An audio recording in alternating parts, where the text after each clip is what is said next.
Hello and welcome to Holy Crap, the Phonecast, a call-in show dedicated to speaking with atheist curious communities about any topic they'd like in order to get an atheist's perspective. HCPC is a spin-off of Holy Crap, the Vlogcast. It records live on Tuesdays nights, 8 p.m. Eastern U.S. time. Today's episode was recorded on Tuesday, 14 July 2020. I am your host. I'm known as Shujin Tribble, and you can call into the show at 859-HCTV-554. That is 859-4288-554. Tonight's overall theme, I'm going to be talking about, well, something that's kind of important to me. Tonight we're going to be talking about honest discussion. And this is there is actually a story behind this, so I'm gonna get to that. So of course, thank you very much for being with me tonight. I hope that you guys are having yourselves a good day, and more importantly, that you're staying healthy and staying safe. So let me give you a little bit of the background to tonight's episode before I really get flying into the actual topic. At the end of last week's show, I ended up having a phone call come through right at the very end, which was unfortunate because I couldn't have the person on with me at the time. Yes, such is going to have happened, and is what is. So whatever. Unfortunately, I also didn't record the rest of it, which I probably should have done, because there was a lot of stuff that ended up getting talked about. Now, I do not recall who the person is. I do have their phone number, but that's only because they didn't think to block it when they called into the show, so I've got the number, and, well, is what it is. It's since been blocked. So, you can probably guess how this went. Person wanted to call in because they wanted to discuss with me, apparently, well, here's the problem. They weren't looking to discuss. They were looking to beat me into submission to agree with a position that they wanted me to follow along with. They didn't particularly care for the idea that there are 3 typical terms to explain how people view the question of, is there a God? Theist, atheist, anti-theist. Now, I've talked about this before, so let me go ahead and explain these. The proposition is a God exists. If you believe that this is true, you are theist. That is the descriptor. It means that you have a belief that there is a God. There is the anti-theist part, which is actually the one that believes that the proposition a God exists is false. And there's a problem with that one, and I'll kind of get to that in a couple of moments. But then right smack in the middle, at the 0 point on the x-axis, there is the atheist. Now, an atheist is not convinced that the proposition is true. A God exists. It has not been demonstrated to be so. I do not currently accept that proposition as true. That is not to say I believe the proposition is false. That is an anti-theist. That is a different animal entirely. And like I said, that one has got a problem of its own because that one holds its own burden of proof. For someone who is theist, who believes a God exists, and it doesn't matter which God. So we're clear. Could be one of the Abrahamics. It could be Vishnu. It could be the flying spaghetti monster. It could be the great god Murphy. That doesn't really much matter. If you believe that a God exists, if you believe the proposition a God exists, doesn't matter what the label is, you are theist. Now, it could be multiple gods, but so long as you believe that at least one God exists, you are theist. If you are the type of person who believes that it is impossible for the proposition a God exists to be factual. You are an anti-theist, and you would typically want to uphold that with, well, some form of evidence to prove that you're right. And that one's a bit of a problem, because how do you prove a negative? It's almost impossible. Almost. Is it utterly impossible? I think that it is, but I don't know. It is entirely possible that there may be a negative that could be proved.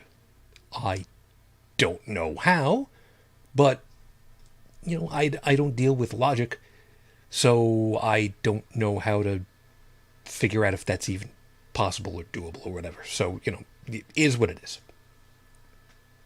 But what they wanted to say is that the concept of the atheist, someone who is not convinced that such a God exists, would be analogous to saying that the proposition a God exists is false, which is not the position at all.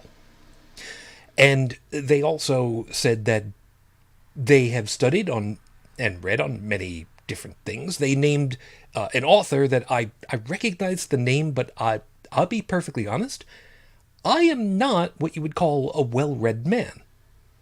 I have not taken philosophy. I have not studied it in any way, shape, or form, and I fully admit that. But with a few very simple rules, to a certain degree, I don't know that you really need to have read a whole bunch of philosophy in order to come to good conclusions. So come back to that. They said that they didn't want to, they didn't,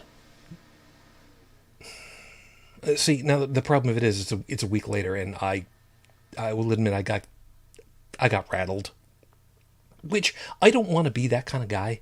I don't want to be I don't want to be the yelly, screamy kind of guy. I don't want to be that type of bulldog person. And I've promised myself that I would not do that, because that's not the kind of person I am, really. I mean, I would much rather have a calm discussion, talk through stuff, try to iron out where the problems in reasoning are, and then kind of go from there. Sometimes it works, sometimes it doesn't. Last week, it really didn't work. What they wanted me to agree to or disagree to, and this is where it gets to be really funny. They wanted me to say either a yes or a no to a particular proposition, and I don't recall exactly what the proposition was, but it was something to the effect of, and again, I'm not even I'm trying to go off the top of my head what I remember of it, so I know that I've got it wrong. Something to the effect of, do you agree or disagree that in order for there to be a reality, there needs to be a God instrumental in creating that reality to be examined? Again, I'm completely blowing it, and I know it, so forgive me. And I listened to the question, and I'm trying to understand it, and I said, well, no, wait a minute. This sounds like this has got an apologetic thing in it for presupposition. Because if the question is, do you agree that a God must be necessary in order for there to be a reality to inspect? Again, I know I'm blowing it, whatever. That presupposes that a God into existence that we don't have evidence for, and I already do not have an agreement of the proposition that a God exists anyway. So, the question itself seems poorly formed. Now, I didn't say that I don't agree. I didn't say that I did agree.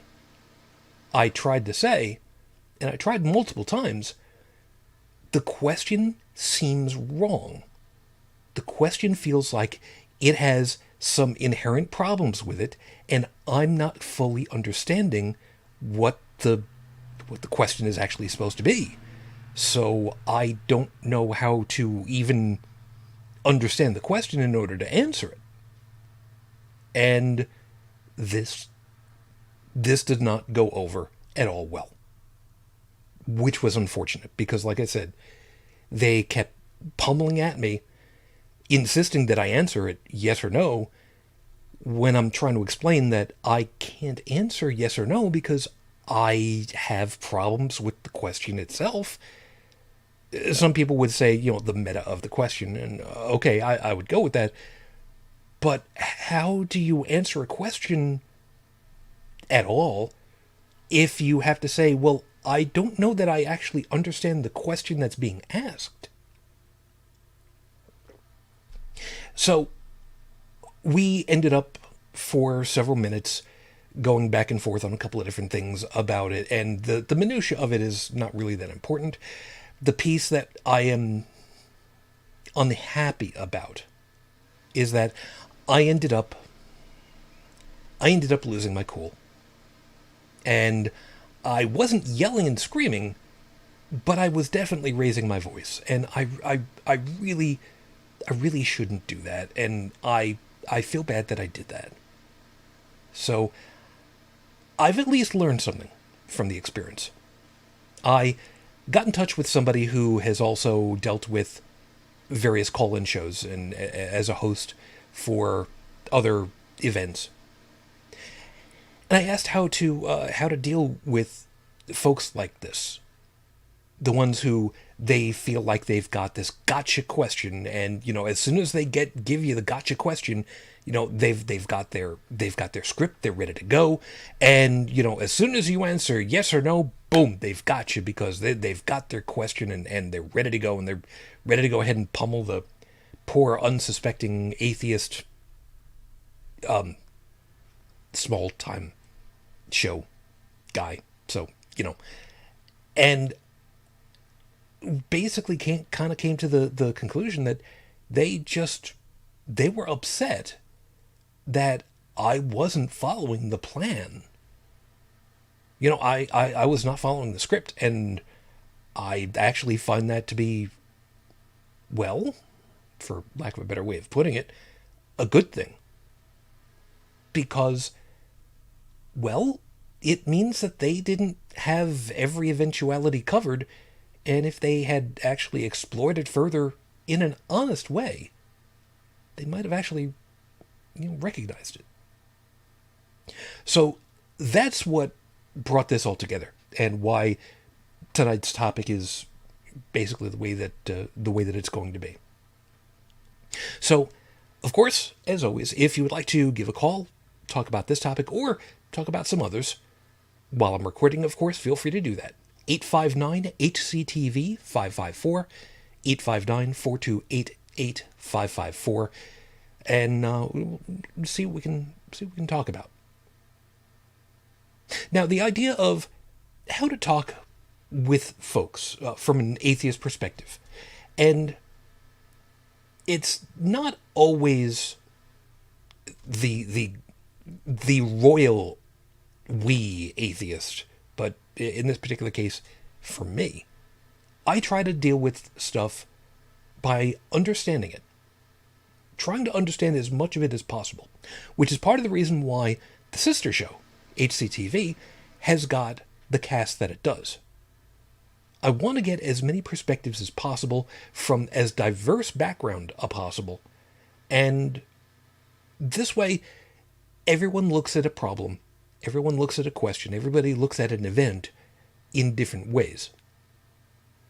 And not just in the moment of where they physically are or where they emotionally are, but they end up being folks that they have different backgrounds.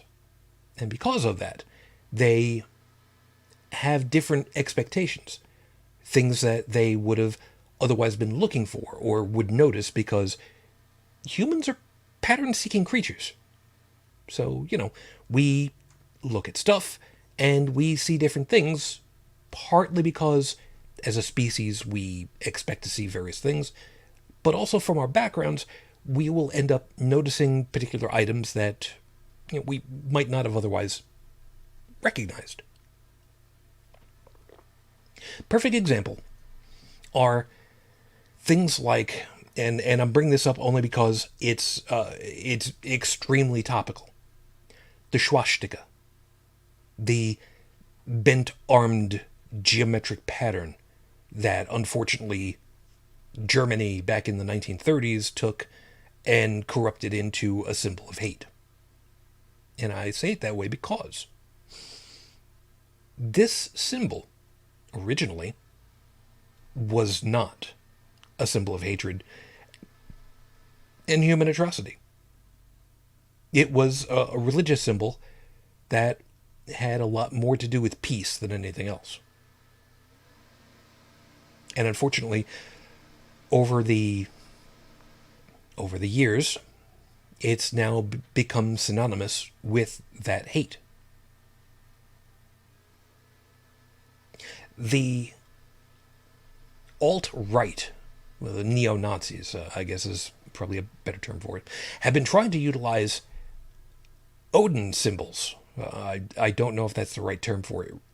Nordic runes as something that they can glom onto and grab part of that as well as part of their symbolism. And a lot of the Norse folks are just like, no, man, that's our heritage. You're not allowed to have that. We will blast the hell out of you on all social media possible in order to tell everybody what you're doing and to make sure that everybody knows what they're trying to do so that they don't accept it. Now, the reason why I'm bringing these two particular items up is that I only know the swastika because of Germany. I didn't know about it until years later from my education that it was part of a religious peace symbol. So somebody that would have grown up with a different education, possibly somewhere else, maybe with a different religious background, would have known this and would have been able to teach it to me or to recognize it for what it was. And some would be able to tell me, well, okay, the one where the right hand arm is bent up means one thing. If it's bent down, it means something else. Again, I have no idea because I don't know. It's perspective I don't have. Similarly, with the Nordic runes, my family is, as I've said before, mostly from Italy and settled in Brooklyn, New York. So, that's where my upbringing, my heritage comes from. Although, yes, I know, I don't sound at all like I'm Italian. It's okay. In any case, the point is that we have a whole bunch of different people. We have, billions upon billions of people on this rock, and every one of them sees life from a different perspective. Even identical twins or triplets do. So, learning as much as possible from as many people as possible is ultimately a good thing. Because it means that it fills in the gaps of understanding that we have. We are ignorant about so many different things. And that's just the way that it is. There's nothing wrong with that. We could not be expected to know everything possible. But it's always good to recognize if somebody says, I know something you don't. Okay, show me what it is that I don't know. Teach me. And that's an ultimate good. That's part of the reason why for the first 18, 24, 5 years of our lives, the vast majority of the populace in most of the first world nations go for standardized education. You go to school. You go to grade school, you go to middle school, high school, junior high school in my case. And for many, for college, university, sometimes even trade schools. But the point is, we learn. That's one of the biggest things about the human species, the human condition, is about learning. And part of that is having discussions. That's the entirety about what goes into making scientific advancements. Discussing items, things that we don't already know about, and finding out what the connections are, why things work the way that they do, and trying to extrapolate a little bit better how to understand what's going on. It's not always easy. With people in my position, who are atheists, we unfortunately have the reputation, for lack of a better word for it, of being elitist snobs. And I can't speak for everybody, but I very much don't think that I am an elitist or a snob. I am not one of those highly educated ivory tower types. Like I said, as far as to reading philosophy, I have not. As far as to having a college degree, unfortunately, again, I don't have one of those. I did go to college for a year and a half, and unfortunately, I wasn't ready for it. I wasn't ready for the commitment that was necessary for what I wanted to do. I learned a lot about what I was lacking in, which was sobering. Believe me. I originally went for music. I wanted to be a music teacher. I wanted to be a music performer. And that didn't quite work. I did pretty well in high school. Just to make sure that we understand where we're at. In high school, I started, well, in grade school, I started on violin. But I learned guitar to a certain degree on my own as a kid. I ended up picking up from the high school. The first weird thing that I picked up, and I say weird, I'll explain. The summer between my freshman and sophomore year of high school, my first and second year, my brothers were in Pee Wee Football League. And the high school band, marching band, competitive marching band, by the way, handled the opening day parade and performed a little bit. And, it was kind of cool. And the orchestra teacher was also the band teacher. And he saw me. Because we were all at the same place, because, I saw them performing. And he comes over to me. And he says, well, obviously he uses my real name, but, be that as it may, he comes over. So, Shujin, how you doing? Doing pretty good, Mr. G. How you? Good. Listen, you ever thought about learning how to play bass drum?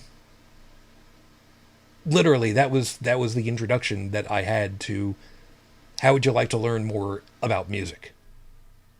He just kind of offhanded threw it at me, and it's like, you know what? I've never done that before. That's kind of weird. You know what? Sure. Why not?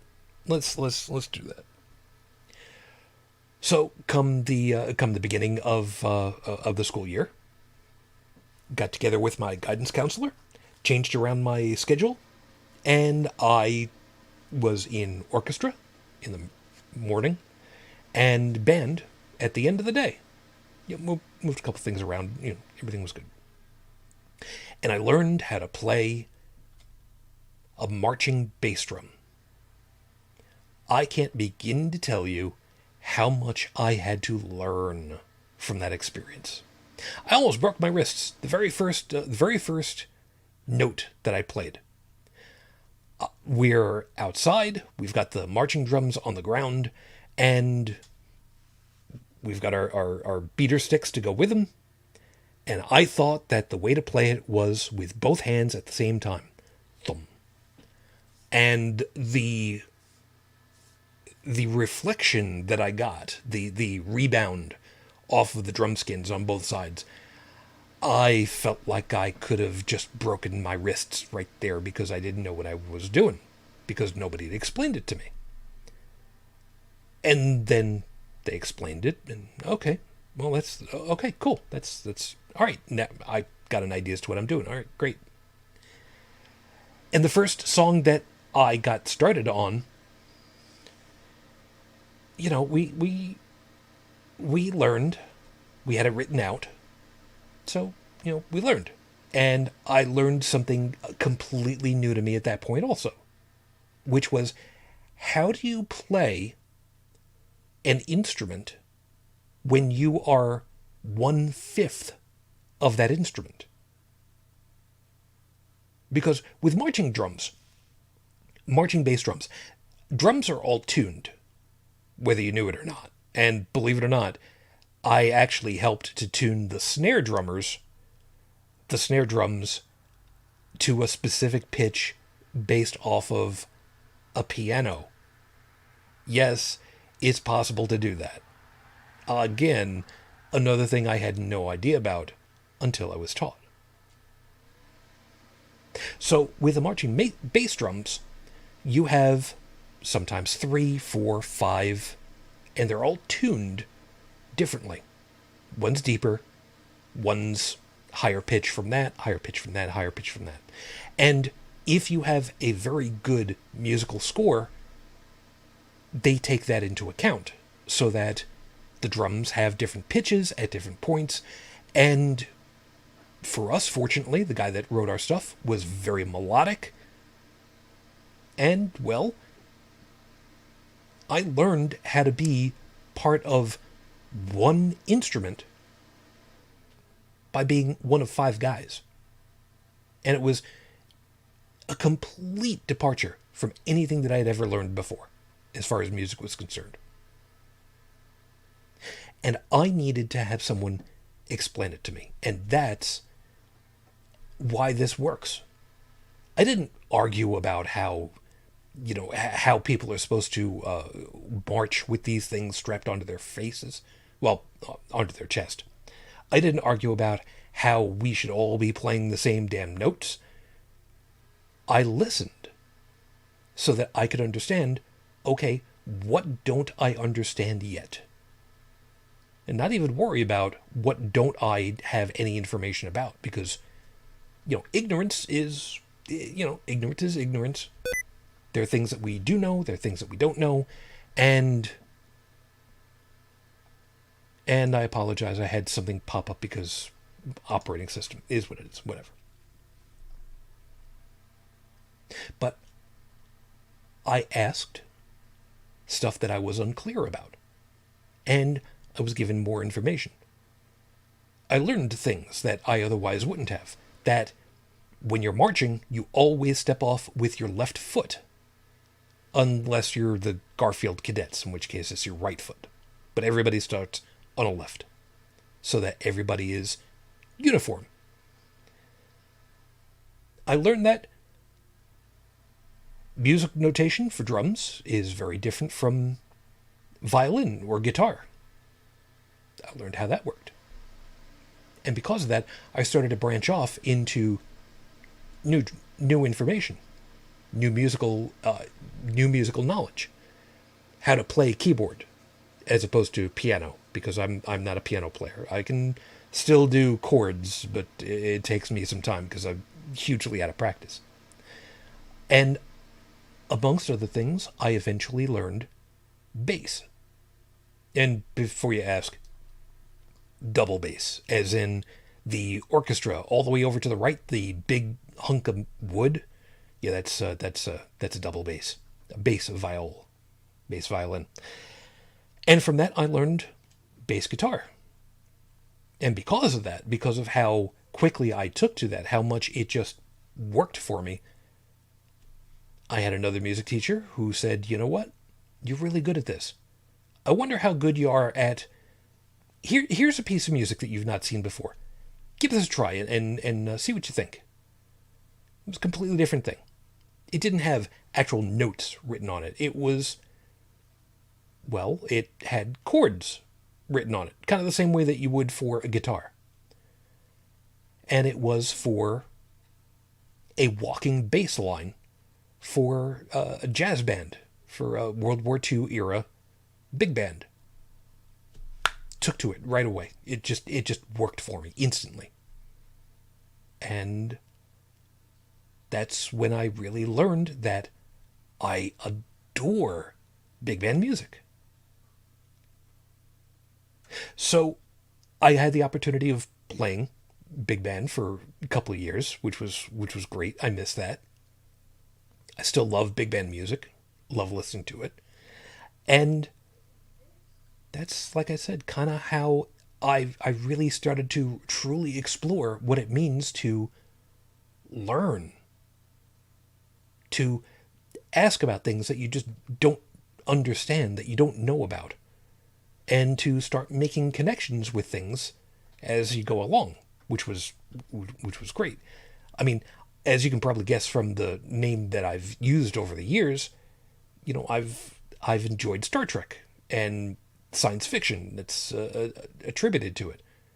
I grew up learning stuff that I wouldn't have expected that I ever would have, like learning about lasers, because lasers were, you know, they were invented the same time that I was born, give or take, back in the late 60s.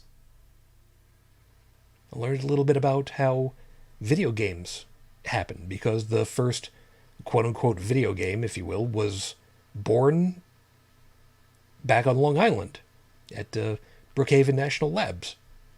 You can look that one up for a little bit later. But basically it was the predecessor to Pong. And that's why talking now, discussing topics now, is as important to me as ever. Because everyone knows something different. And because of that, it's important to me, and to a lot of other people, but especially for me, because it's me, it's especially important to understand what goes into it. What goes into the topic? Why is the topic is important? And then what information do I have? And what information do I lack that another person has? And how does that make me feel about the topic at this point? It's difficult. It's very humbling to have to sit back and go, you know what? I don't know everything. I sure as hell don't know enough about this particular topic. But for me, that's one of the great things, because, like I said, I wanted to be an educator. I wanted to be a music teacher. And teaching others, that's kind of an important thing to me. We should be learning as much as we possibly can.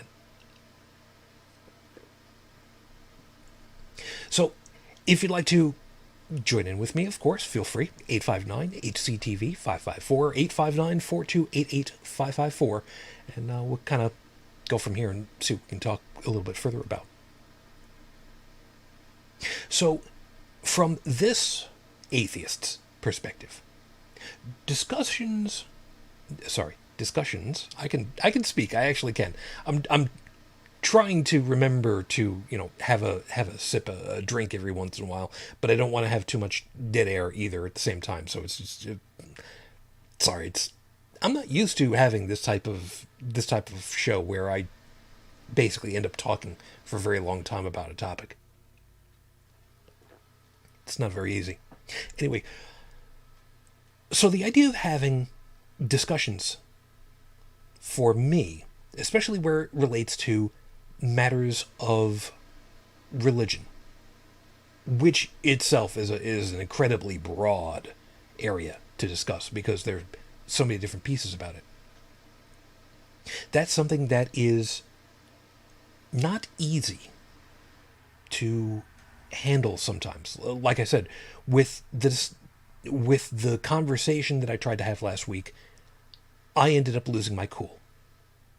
And unfortunately, that's something that we have to deal with every once in a while. And it sucks. Not gonna lie. It really does.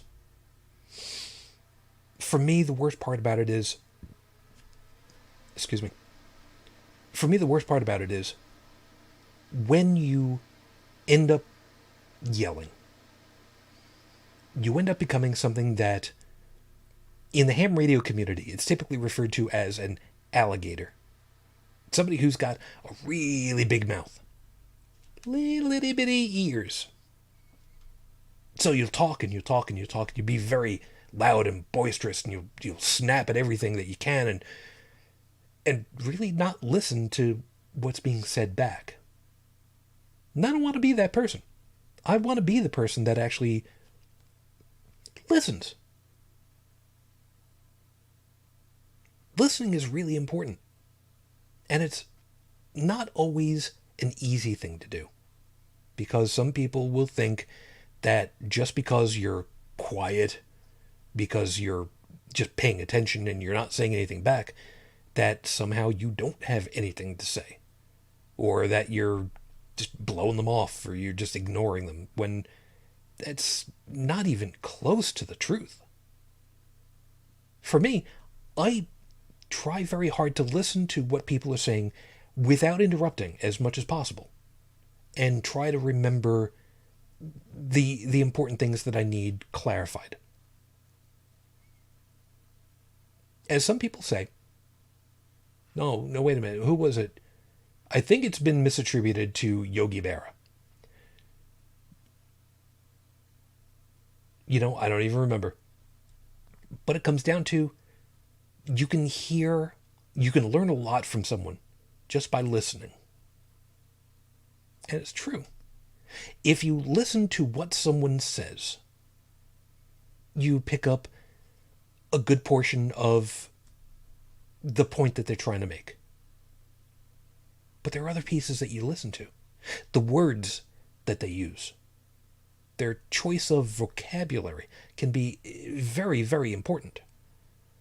I don't dip into erudite speeches, and that's a reference to that's a reference to a cartoon, believe it or not.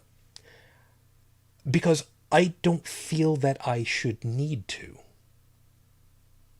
If I can use a smaller word to explain exactly how I feel, well, that's the important part. Getting across to somebody exactly what you mean, how you feel, that's the most important part, not so much the words. Although, it'd be preferable not to use words where, there's an obvious contradiction in the general usage. For instance, telling someone that when they say that they're an atheist, what they really mean is that they're an anti-theist, but nobody uses the term anti-theist because that's not a real word. Yeah, that doesn't work. That really doesn't work. You also end up having situations where people will use just incorrect terminology. And I've done that on many an occasion. The correct word escapes me. And it happens. I try very hard not to have that happen to me. Mainly because, well, truth be told, after I lost my wife 15 years ago, I lost a lot of brain power. I don't know how else to really describe it. My brain broke. Not physically. It's at least not that I know. But definitely emotionally. And it's been a very, very, very long recovery period over all this time. 15 years. And one of the things that I tried to do for myself was to make sure that when I spoke, that I used as clear terminology as possible, so that there would be no question whatsoever as to what I was trying to get across to people. I don't think I was always successful, but I tried. I'm one of those people that has learned the hard way with having, talk shows and DJ work and whatnot, to try really hard not to do the old Ed Koch ers. I don't like doing that. It still happens sometimes, but I don't like doing that.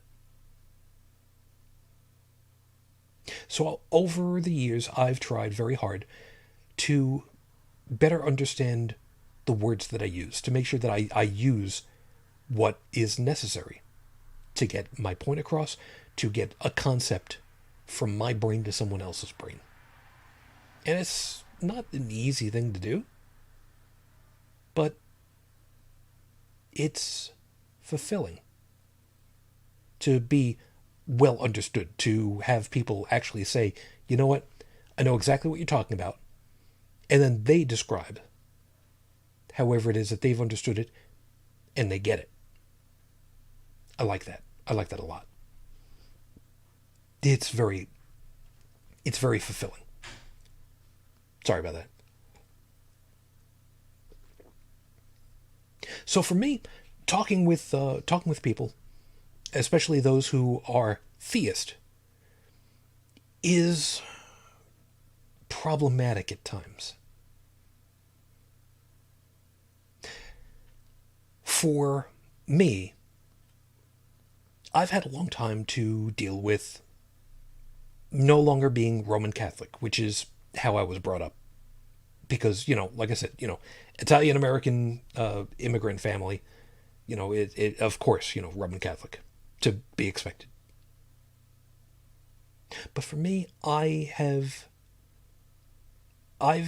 run the gambit from being, like I said, Roman Catholic to not really caring about religion at all, to caring enough to allow my wife to get married in the church that she wanted, which was also Roman Catholic, and again, to not really caring about it afterwards, to really having the time to examine, why did I believe? Listening to how others have described how they came to their position on religion. I know one person in particular who literally said he took a book into the bathroom with him one time, and in the course of 15 minutes, he went from being a true believer to being an atheist, because the book was making points that he just couldn't ignore, and he actually thought about it, and it made sense, and he just said, you know what? Yeah, yeah, that's all. That's it. Kind of weird that way, but you know what? For some people, that's the way that it works. And I've known some people who have been believers, and then they said, you know what? I'm not going to believe in this particular version of Christianity. I'm going to go ahead and I'm going to believe in this one instead, because I didn't like the way that this group behaved. So I'm going to go with this other one, which really didn't change very much of anything. If I remember right, they went from Catholic to Southern Baptist or some such. And I actually called him out on it and told him it was just stupid.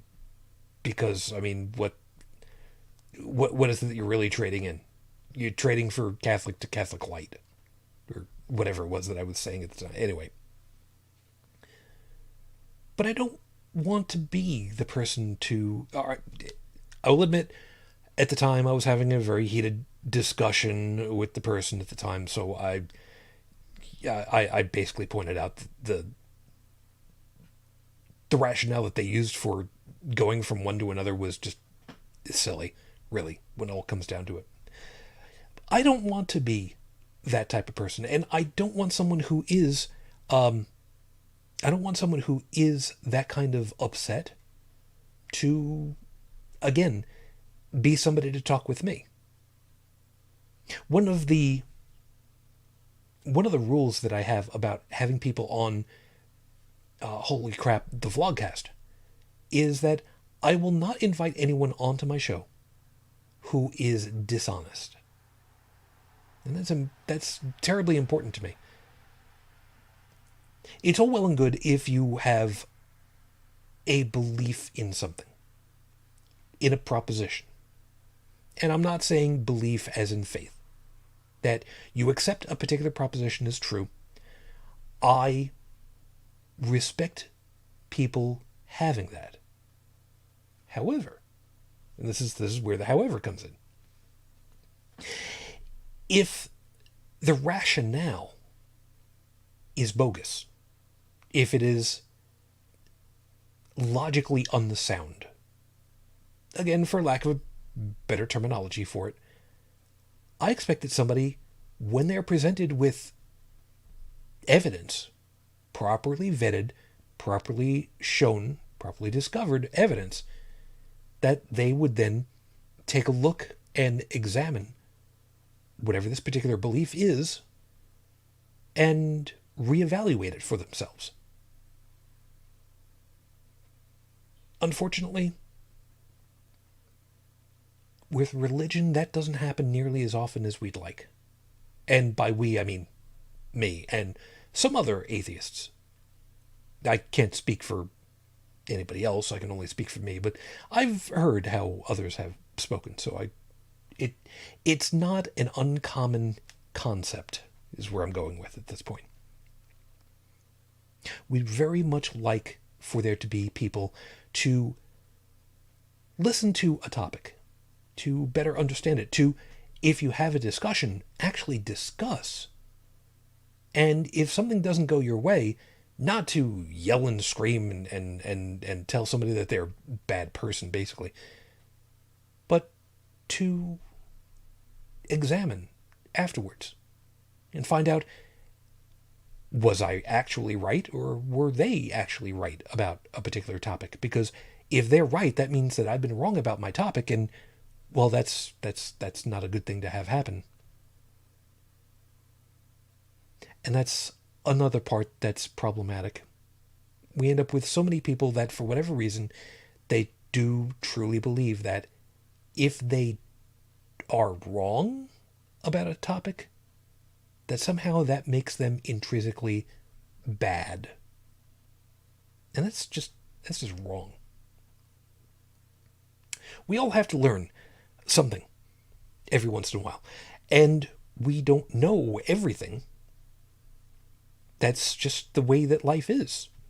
We start off not knowing anything, and we have to learn so much. And we continue to learn every day of our lives, and that's just the way that it should be. I mean, I want to be able to learn, and I truly hope that everybody else gets to, because that's what I would really like to have happen.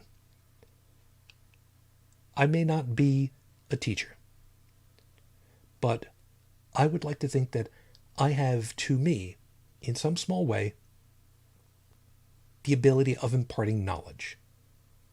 Or at the very least, the ability to impart questions that could be investigated and gone over. And if they're worthwhile questions, if the topic be worthwhile, then maybe, just maybe, people can learn from it. You don't have to remember that it came from me. All you have to know is, hey, something new to learn. Because the ability to learn is one of the great things about our species. We write stuff down, we test it out, and we learn from it. And in my little way, that is my little respectful nod to Grant Imahara from Mythbusters, who we lost just yesterday. Always remember, kids, the big difference between science and screwing around is writing it down. If you want to learn about something, write it down. Learn for yourself what's going on, and who knows, maybe learn something completely new. And that, to me, is a beautiful piece. You don't have to learn how to play an instrument. You don't have to learn how to do something creative. Just explore. And if you really want to learn a little bit more about that, go to the finale for Star Trek The Next Generation and see what happens with that. It's about that time. Got to go ahead and see about getting on out of here. So, of course, as always, if you'd like to be part of the show next week, please join me right here on YouTube, Tuesday evenings, 8 p.m. Eastern Time. HCPC extends a very large thank you to the staff at KTQA 95.3 FM Tacoma for time on their airwaves. Keep up the good work, guys. Our show's theme song is Loopster by Kevin MacLeod and is used with permission from Incompetech.com. On behalf of all of us at HCTV, I wish you all the peace I no longer have. I wish you the strength that I've learned. I wish you well. And of course, for my lady, 15 years on, I am still in love with you. Matane Fujin, I love you. I miss you. Dream of me. Until our next conversation's all. Good night.